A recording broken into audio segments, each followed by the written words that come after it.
영국에서 고속철 가장 유명한 곳이 어디냐? 바로 패딩턴 익스프레스입니다.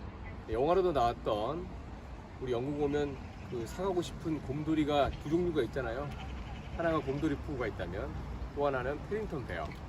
그 패딩턴 베어의 고향인 패딩턴역이 바로 이 길과 연결이 되어 있습니다. 자, 우리 두 번째 장소인 패딩턴에 가서 지금 영국을 바꾸고 있는 한 천재 예술가를 만나보도록 하겠습니다.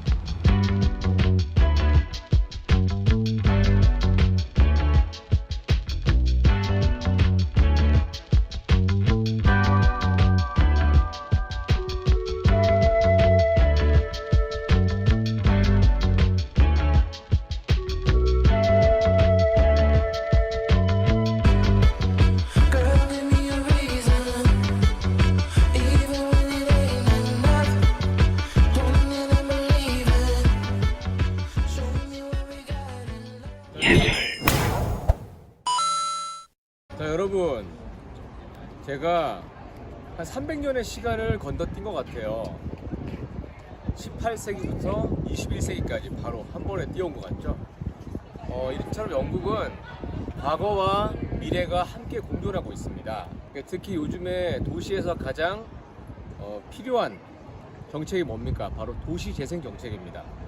리제너레이션의 역사는 런던에서 시작됐습니다. 18세기 산업혁명의 어떤 그 영광을 지금 현대 첨단 시티하고 어떻게 결합시키는가가 해답이 어디에 있냐고요? 바로 런던에 있습니다. 지금 아까 그 운하가 이렇게 바뀌었습니다. 자, 지금 제가 서 있는 곳은 바로 패딩턴 역인데요. 아까 지나가다가 패딩턴 베어 동상 보셨죠? 그 패딩턴 베어의 고향이자 바로 지하철이 세계에서 제일 먼저 만들어진 곳입니다. 1863년. 벌써 지금으로부터 157년 전입니다. 157년 된 지하철이 이곳에서 처음으로 시작했습니다. 지금은 영국에서 제일 빠른 기차인 바로 히드로 공항을 15분 만에 연결하는 히드로 익스프레스가 다니는 곳이기도 합니다. 이처럼 오늘 여러분들에게 과거의 영광이 현재에 어떻게 영향을 미치는지, 그리고 어떻게 영향을 주어서 바꾸는지에 대한 도시 재생, 그리고 그 도시 재생을 가능하게 하는 영국의 크리에이티비티에 대해서 이 패딩턴에서 이야기를 계속 이어가도록 하겠습니다. 운하 주위에 예전에 뭐가 있었냐면 화물 하치장이 있었습니다. 전문 용어로는 이제 와프라고 하는데요. 와프가 무슨 뜻이냐면 warehouse at riverfront, 강 앞에 있는 화물들을 이렇게 쌓아놓는 웨어하우스가 있는 창고들이 많이 모여있는 곳을 우리가 와프라고 합니다. 예전에는 이런 운하 근처에 와프들이 굉장히 많았었고요. 그걸 이제 대여만 해도 이제 건물주들 돈을 많이 벌었었죠. 그리고 굉장히 중요했고요. 근데 그게 이제 왜 이렇게 운하가 슬럼화가 돼버릴 수밖에 없었냐면, 일단은 아까 말씀드렸듯이 철도가 영국 전역을 움직이고 있었고요. 도로가 또 굉장히 또 발달을 하게 되죠. 그러면서 점점 운하는 경계성이 없는 거죠. 그리고 또 속도가 또 너무 느리고요. 그리고 또 중요한 사건이 이제 도로가 발달하면서 차들이, 큰 차들이 생기잖아요. 그걸 이제 우리는 로리라고 부르죠. 로리에 컨테이너 로리들이 생기게 됩니다. 그래서 조그마한 나무 상자에 담던 게 컨테이너 박스에 들어가 버리니까 이런 운하로는 도저히 옮길 수가 없게 된 겁니다. 그래서 운하는 역사의 뒤안길로 사라지게 되죠. 그럼 어떻게 됩니까? 아주 잘 나가던 곳이 훅 죽어버립니다. 부동산 안 나가죠. 그리고 그 주변에 뭐 음식 팔던 사람들, 거기에 막 하역장에서 이제 물건 내리던 이런 사람들이 다 그지가 되고, 부동산 땅값 떨어지고, 얼렁패들이나 다니고 막 완전 슬럼화가 막 진행돼 버립니다. 이렇게 계속 둘 수 없잖아요. 살리는 게 뭐다? 도시 재생입니다. 이제 영국에는 밀레니엄 프로젝트라는 걸 하게 됩니다. 바로 패딩턴 워터사이드 프로젝트가 이제 시작을 하게 됩니다. 막스 앤 스펜서 본사를 이쪽으로 옮겨버립니다. 좀 이따가 보여드릴 머처트 스퀘어 가기 전에 딱 보면 딱 막스 앤 스펜서 딱 있죠. 아주 멋있게 지어져 있죠. 아주 이곳에 오랫동안 터줏대감으로 자리 잡고 있던 바로 세인트 메리 병원, 세인트 메리 호스피털. 언제부터 있었냐면 1845년부터 있었습니다. 1845년에 오픈한 이 병원은요, 영국에서 가장 유명한 의과대학인 임페리얼 컬리지의 대학 병원이고요. 왕실의 사람들이 다 이곳에서 출산을 합니다. 유명한 사람으로는 윌리엄 왕자, 해리 왕자, 그리고 윌리엄 왕자와 해리 왕자의 자녀들 있죠. 다 저기서 태어났어요. 임페리얼 컬리지 하면 누가 유명하냐? 바로 퀸 멤버들이 임페리얼 컬리지의 대학생들이었어요. 재밌죠, 그죠?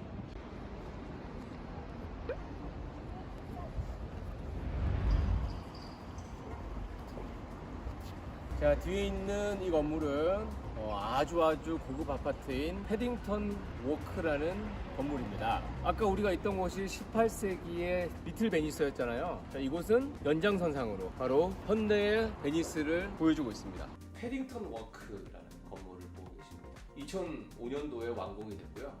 굉장히 아주 멋진 외관을 자랑하고 있는데 4개 동이고 232개의 호실로 구성되어 있습니다. 영국에서는 이제 이런 거를 플랫이라고 부르는데 우리는 이제 아파트. 이 플랫의 이 모양이 굉장히 우리나라 같으면 이제 사각이면 사각, 그다음에 오각이면 오각 이렇게 하나로 되어 있는데 이거는 위하고 밑에가 달라져 있습니다. 밑에가 반원을 툭 자른 것처럼 되어 있고 위에는 이제 삼각형으로 이렇게 지붕이 되어 있습니다. 그리고 소재도 테라코타 그리고 목재가 섞여서 요즘 21세기에 만들어진 건물이긴 하지만 굉장히 또 감성을 또 자극하고 있습니다. 우리가 리틀 베니스에서 여기로 연결되어 있었잖아요.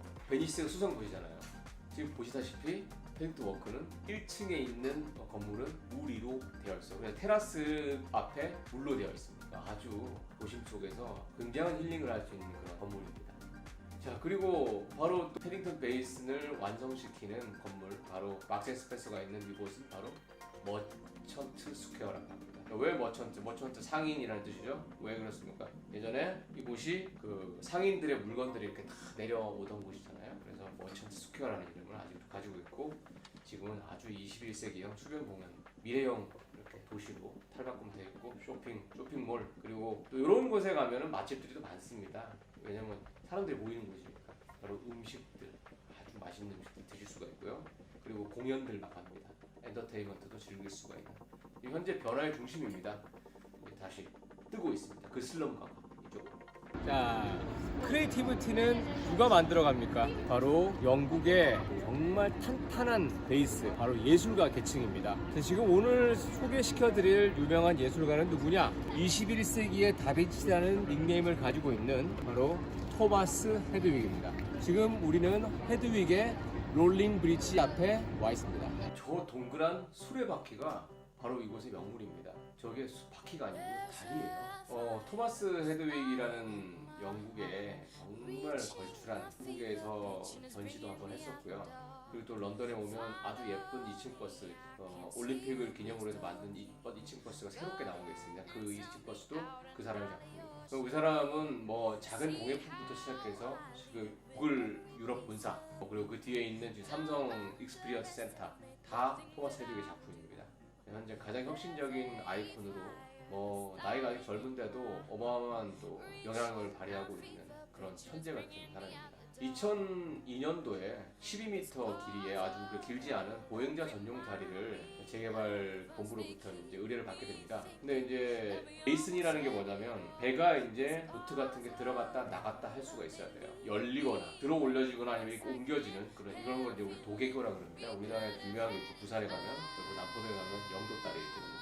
영도다리 같은 거를 도개교라고 합니다. 열리는 다리. 도개교 형식으로 이렇게 하려고 그랬는데 이 사람이 또 아티스트잖아요.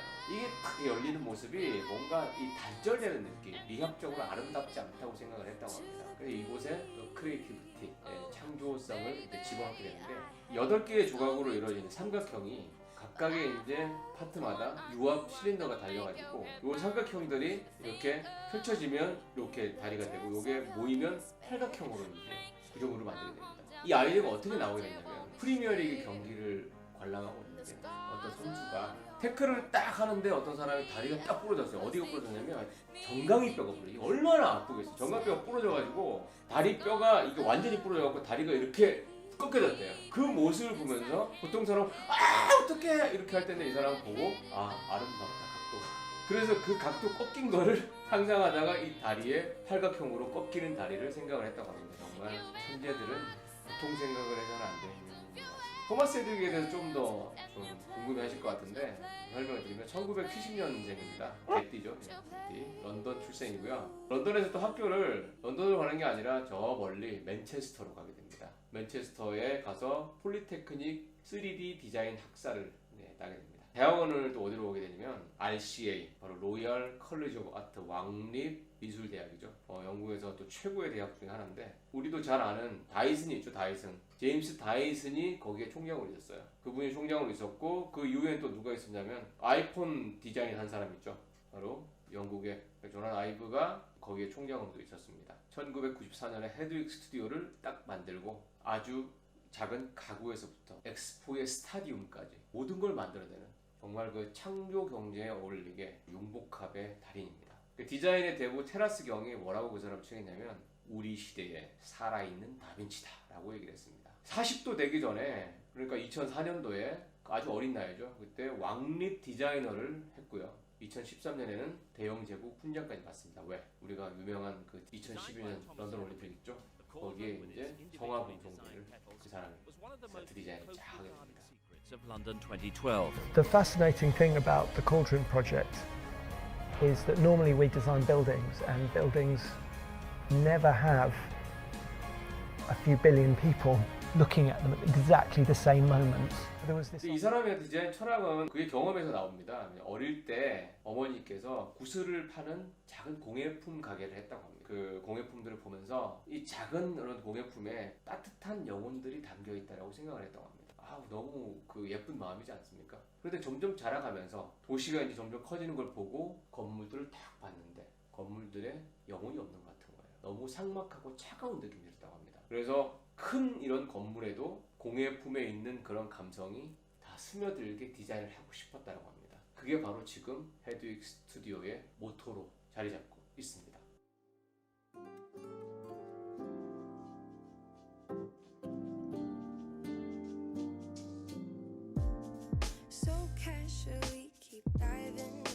자 여러분, 오늘 처음으로 제가 카메라 앞에서 찍어봤는데 아직 어색합니다.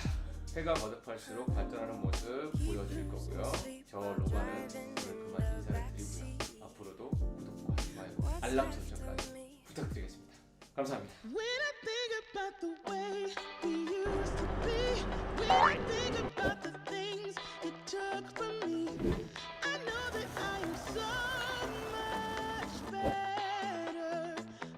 바로 여러분들 뒤에 있는 이 콜드롭이 아닙니다. 이 사이드 미러도 어제 술 많이 마셨는데 큰일이에요 이거. 자, 이것도 토마스 헤드윅의 작품입니다.